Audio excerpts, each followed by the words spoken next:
After finishing my lunch, I took the subway to the museum. The city was bustling with people, and I felt a mix of excitement and nervousness. When I arrived at the museum, I was amazed by the size of the building. It was huge and very impressive. Inside the museum, I got a map to help me navigate through the galleries. The first exhibit I visited was the Egyptian art section. There were ancient artifacts, statues, and even a mummy. I took my time reading the descriptions and learning about the history. It was fascinating to see how people lived thousands of years ago. Next, I visited the European Paintings Gallery. I saw works by famous artists like Van Gogh, Rembrandt, and Monet. The paintings were beautiful and full of detail. I stood in front of Van Gogh's Starry Night for a long time, admiring the swirling colors and patterns. It was one of my favorite paintings. As I walked through the museum, I practiced reading the descriptions in English. It was a great way to learn new words and phrases. I also listened to the audio guide, which explained the artworks in detail. It felt like a personal tour, and I learned so much. While I was looking at a sculpture, a friendly woman approached me. She was also admiring the art. We started talking, and I learned that her name was Emma. She was an art student from New York University. "Hi, I'm Emma," she said with a smile. "Isn't this sculpture amazing? It's by Auguste Rodin, one of my favorite sculptors." "Hi, Emma. I'm Laura," I replied. "Yes, it's incredible. I'm really enjoying the museum. It's my first time here. Welcome to the Met, Laura. There's so much to see here. Have you visited the Impressionist Gallery yet?" Emma asked. "Not yet, but I'm planning to. Do you have any recommendations?" I asked. "Definitely! The Impressionist Gallery is one of the best. You should also check out the American Wing. They have some beautiful pieces there," Emma suggested. "Thanks, Emma. I'll definitely check them out. It was nice meeting you," I said. "Nice meeting you too, Laura. Enjoy your visit," Emma replied. After saying goodbye to Emma, I headed to the Impressionist Gallery. It was filled with colorful paintings that captured moments of everyday life. I saw works by Monet, Degas, and Renoir. The paintings were lively and full of light. I especially loved Monet's water lilies. The colors were so vibrant, and it felt like I was looking at a real pond. Next, I visited the American Wing. It had a mix of paintings, sculptures, and decorative arts. I saw a famous painting called Washington Crossing the Delaware. It depicted George Washington leading his troops during the American Revolutionary War. The painting was large and powerful, and I could feel the emotion and determination of the soldiers. After spending several hours at the museum, I decided to take a break. I went to the museum cafe and ordered a cup of tea and a slice of cake. While I enjoyed my snack, I reflected on everything I had seen. The museum was full of incredible art and history, and I felt grateful for the opportunity to learn and explore. When I finished my tea, I visited the gift shop. I wanted to buy a souvenir to remember my visit. I found a beautiful postcard of Van Gogh's Starry Night and a small book about the museum's highlights. I also bought a keychain with a tiny replica of the museum building. These items would remind me of my wonderful day at the Met. In the evening, I returned home and shared my experience with Anna. I showed her the pictures I took and the souvenirs I bought. She was excited and asked me many questions about the museum. "Wow, Laura, it sounds like you had an amazing day," Anna said. "I definitely want to visit the museum too. Maybe we can go together next time."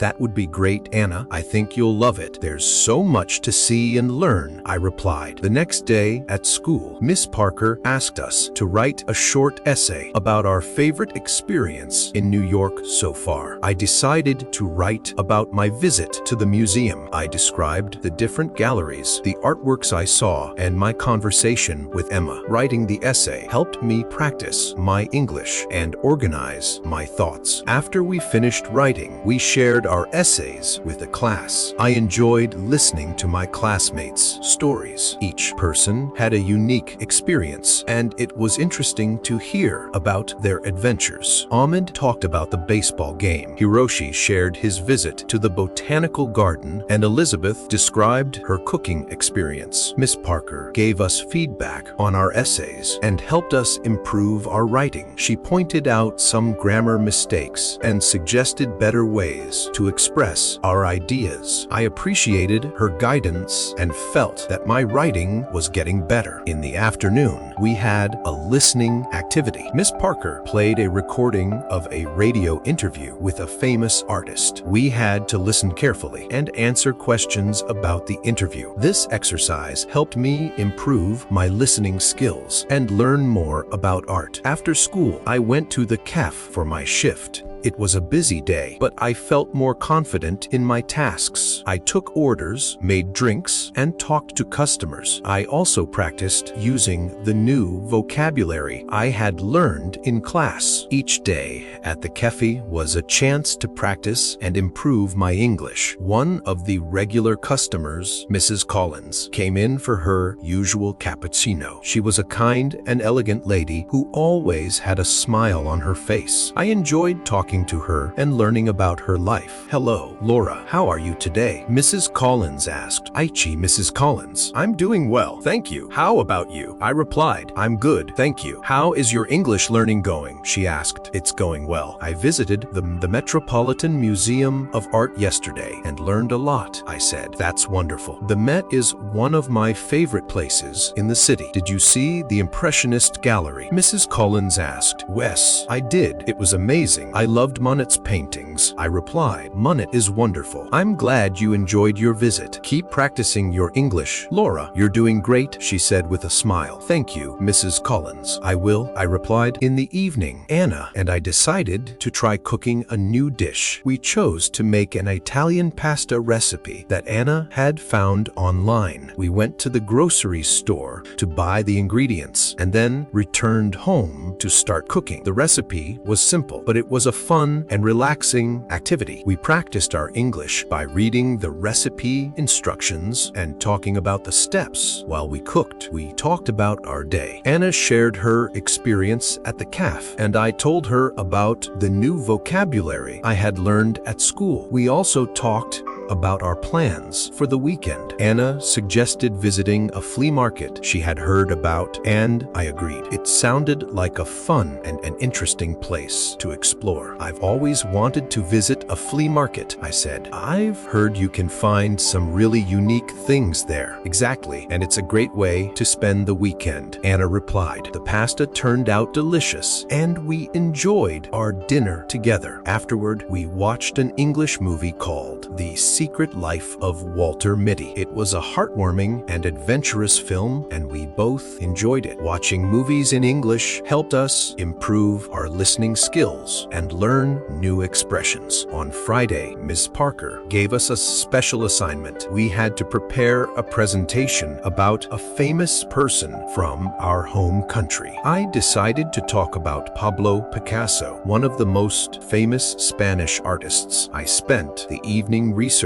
and preparing my presentation. I found interesting facts about his life and his contribution to art. I also selected some of his famous paintings to show to the class. As I worked on my presentation, I felt a sense of pride in my culture and heritage. It was a wonderful opportunity to share a piece of my home country with my classmates. I was excited to present and hoped that they would enjoy learning about Picasso. When I went to bed that night, I felt content and accomplished. I'd learned so much in the past few days and had many wonderful experiences. My journey in New York was full of discoveries and new challenges, but I was determined to make the most of it. I knew that with hard work and perseverance, I could achieve my goals and dreams. The next part of my adventure was waiting, and I was ready to embrace it with an open heart and a curious mind. Part 4. The joy of learning and new friendships. Saturday arrived with bright sunshine, promising a beautiful day ahead. Anna and I had decided to visit the flea market she mentioned earlier. We were both excited about the potential treasures we might find and the new experiences awaiting us. At breakfast, we discussed our plan for the day. "I'm really looking forward to the flea market," Anna said as she poured herself a cup of coffee. "I heard they have everything from vintage clothes to handmade crafts. Men too, I replied, spreading butter on my toast. It's going to be fun exploring and maybe finding some unique items. Plus, it's a great way to practice our English.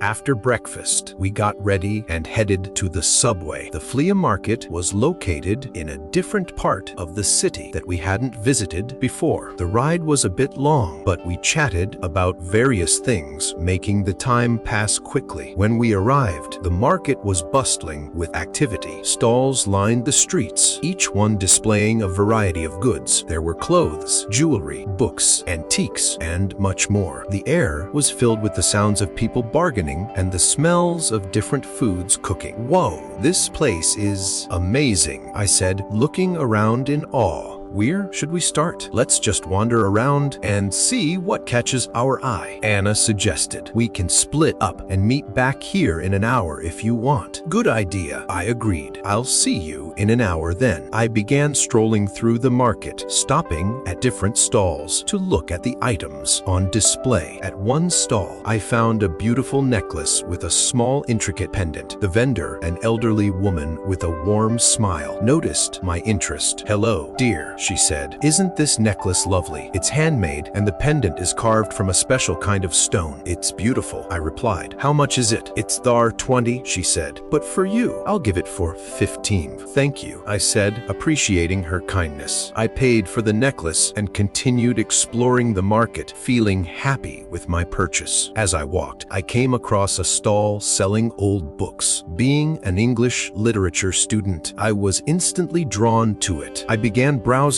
through the collection, hoping to find something interesting. "Do you like reading?" the stall owner asked, noticing my interest. "Yes, I love reading," I replied. "I'm studying English literature." "That's wonderful," he said. "I have some classic novels here that you might enjoy. Take your time and look around." I spent a good amount of time at the bookstall, flipping through various books. I found an old edition of Pride and Prejudice by Jane Austen, one of my favorite novels. It was a bit worn, but that only added to its charm. I decided to buy it and added it to my growing collection of English books. After an hour of exploring, I met up with Anna at our agreed spot. She had a big smile on her face and was holding a bag full of items. "Look what I found," Anna exclaimed, showing me her purchases. She had bought a vintage dress, a pair of earrings, and a small painting. "This place is amazing. What did you get?" "I got this beautiful necklace and an old edition of Pride and Prejudice," I replied, showing her my items. "Nice! That necklace is lovely," Anna said.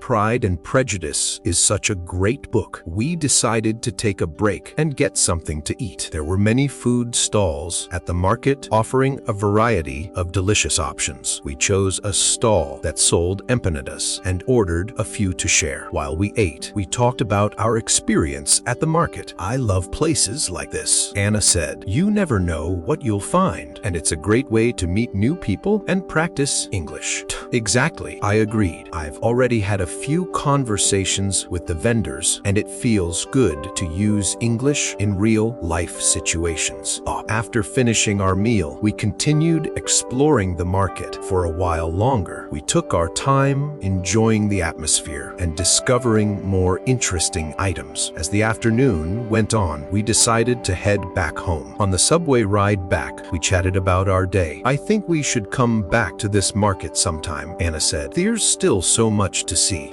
"I agree," I said. "It was a lot of fun, and I feel like I've learned a lot just by talking to people and seeing all the different things here." When we got home, I took some time to read the old edition of Pride and Prejudice I had bought. It felt special to read from a book that had been around for so long. The story of Elizabeth Bennet and Mr. Darcy never failed to captivate me. In the evening, we decided to watch another English movie. This time, we chose The Pursuit of Happiness. It was an inspiring film about perseverance and hope, and we both enjoyed it a lot. Watching movies in English had become one of our favorite ways to improve our language skills. Sunday was a relaxing day. I spent the morning working on my presentation about Pablo Picasso. Picasso. I wanted it to be perfect, so I made sure to include all the important details about his life and work. I also practiced speaking out loud to improve my pronunciation and fluency. In the afternoon, Anna and I went for a walk in Central Park. It was a beautiful day, and the park was full of people enjoying the sunshine. We walked along the paths, talking about our goals and dreams. It felt good to share our thoughts and support each other. I really want to become fluent in English, I said. It's a big goal, but I know I can do it with hard work and practice. Ah, you will, Laura, Anna replied. You're already making great progress. And remember, I'm here to help you go. Thanks, Anna. You're a great friend, I said with a smile. We found a quiet spot in the park and sat down to relax. We watched people jogging, children playing, and couples walking hand in hand. The park was alive with activity, and it was a perfect place to reflect and unwind. On Monday, it was time to present my project about Pablo Picasso. I was nervous, but also excited to share what I had learned. Ms. Parker had arranged for each student to present in front of the class, and I was determined to do my best. When it was my turn, I took a deep breath and walked to the front of the class. Hello, everyone. I began. Today, I want to tell you about Pablo Picasso, a famous Spanish artist. I talked about Picasso's early life, his artistic journey, and his most famous works. I showed pictures of his paintings and explained their significance. My classmates listened attentively, and I felt more confident as I continued. Picasso's Guernica is one of his most famous paintings, I said, showing a picture of the artwork. It depicts the horrors of war and has become a powerful symbol of peace. When I finished my presentation, Ms. Parker and my classmates clapped. Great job, Laura, Ms. Parker said. Your presentation was informative and well prepared. Thank you for sharing with us. Thank you, Ms. Parker, I replied, feeling proud of my work. After all the presentations were done, Ms. Parker gave us some tips on how to improve our speaking skills. Remember to speak clearly and confidently, she said. Practice makes perfect, so keep working on your pronunciation and fluency. In the afternoon, we had a fun group activity. Ms. Parker divided us into small groups and gave each group a topic to discuss. My group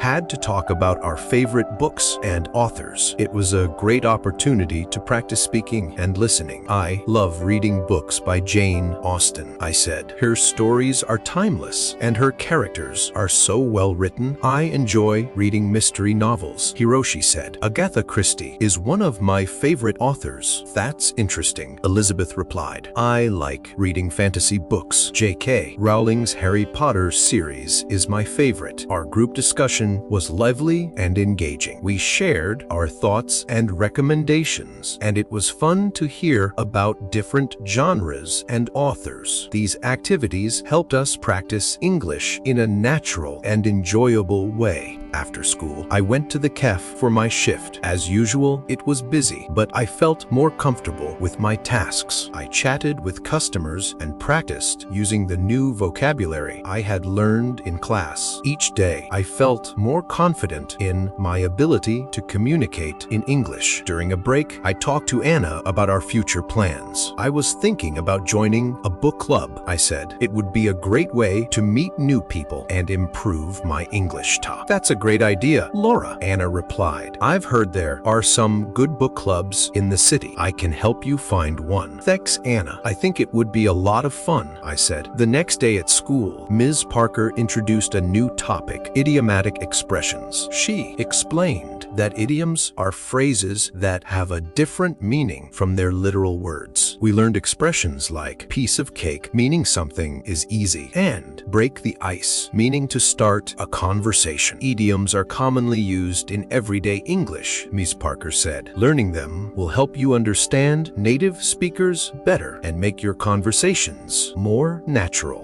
To practice, we played a game where we had to use idioms in sentences. It was challenging, but also very enjoyable. We laughed at some of the funny phrases and tried to remember their meanings. I'll go first, I said. I was so nervous about my presentation, but it turned out to be a piece of cake. Good one, Laura, Ms. Parker said. Who wants to go next? I'll try, Hiroshi said. I was shy at first, but Anna helped me break the the ice with new friends. Great job, Hiroshi, Miss Parker said. Keep practicing, everyone. Idioms can be tricky, but they're an important part of learning English. After class, Elizabeth and I decided to go for a walk in the nearby park. It was a nice way to relax and practice speaking English. How do you feel about the idioms we learned today? I asked Elizabeth. I think they're fascinating, Elizabeth replied. They add so much color to the language. It's like learning a secret code. That's a good way to put it, I said. I'm going to try to use more idioms in my conversations. It will make speaking English more fun. As we walked, we continued talking about our classes, our interests, and our goals. It was refreshing to have someone to share these experiences with and to practice English in a friendly and supportive environment. That evening, I called my family back home to update them on my progress. It was wonderful to hear their voices and share my experiences with them. Hello, Laura.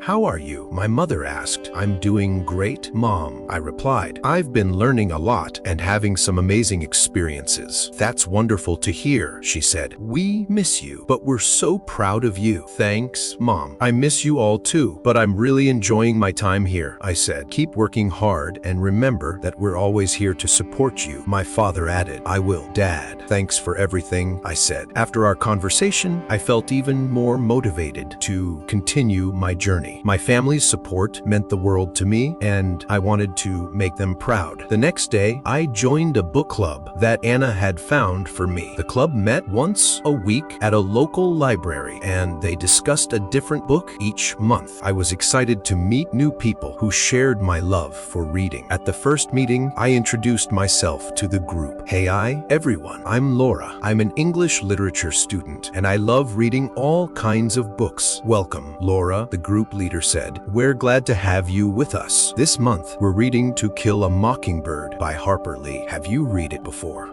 Yes, I have. It's one of my favorite books, I replied. Great. We're looking forward to hearing your thoughts on it, she said. We spent the next hour discussing the book, its themes, and its characters. It was a lively and engaging conversation, and I enjoyed hearing different perspectives on the story. After the meeting, I felt even more inspired to continue my English learning journey. I had found a supportive community and made new friends who shared my interests. As the weeks went by, I continued to immerse myself in English. I read more books, watched more movies, and practiced speaking as much as possible. My confidence grew, and I felt more at ease with the language. One day, Ms. Parker announced that we would be having a debate in class. Each student would choose a topic and present their arguments. It was an exciting challenge, and I decided to speak about the importance of learning a second language. Learning a second language opens up so many opportunities, I said during the debate. It allows you to communicate with more people, understand different cultures, and gain new perspectives. It's a valuable skill in today's globalized world. My classmates and Ms. Parker were impressed with my arguments. Well done, Laura, Ms. Parker said. You presented your points clearly and confidently. Thank you, I replied, feeling proud of my progress. In the evening, Anna and I decided to celebrate by cooking a traditional dish from our home country. We chose to make empanadas, a delicious pastry filled with meat and vegetables. It was a fun and rewarding experience, and the empanadas turned out great. These taste just like home, Anna said, taking a bite. We did a good job. Wes, we did, I agreed. It's nice to share a piece of our culture with each other.